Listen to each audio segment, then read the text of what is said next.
People have always had a weird relationship with Egyptian mummies. These ancient bodies have been turned into medicine and even ground up for paint pigment. They often weren't respected as real bodies of real people, in part because they were just really old. By the Victorian era, Americans and Europeans had developed more and more faith in science, or at least the idea of scientific progress. For the first time in a long time, people believed that their increasing knowledge could explain more of the mysteries of the world. This meant less using mummies for medicine and more studying them for science.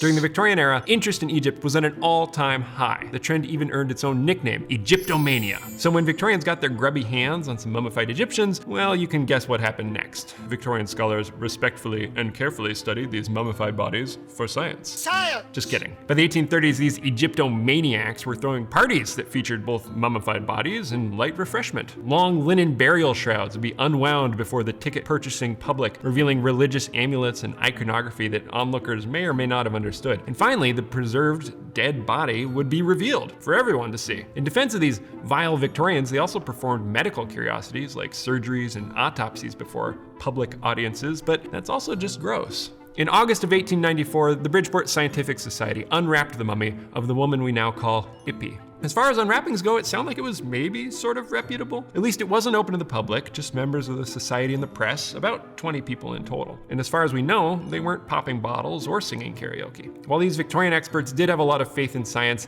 they unfortunately didn't have the ability to answer many questions. They made educated guesses based on what they could see and feel with pretty rudimentary instruments. Today, we can use modern medical imaging to learn so much more without unwrapping anyone's remains. Experts used X-rays and CAT scans to figure out this person's sex over 100 years after she arrived in Bridgeport. We haven't yet carbon dated Ippy's mummy, but this is another new tool that would tell us her age with far more accuracy than anyone could have imagined in the Victorian era. So, what's the takeaway? From the Victoria era onward, people have had an increasing faith in the power of science. Science! Which sometimes leads them to do some pretty gross stuff for science. Science! Which of course begs the question, what sort of stuff are we doing today that we will regret 100 years from now? I want to know what you think. So, send an email, carrier pigeon, or pass a note, and tune in to more videos from the Barnum Museum.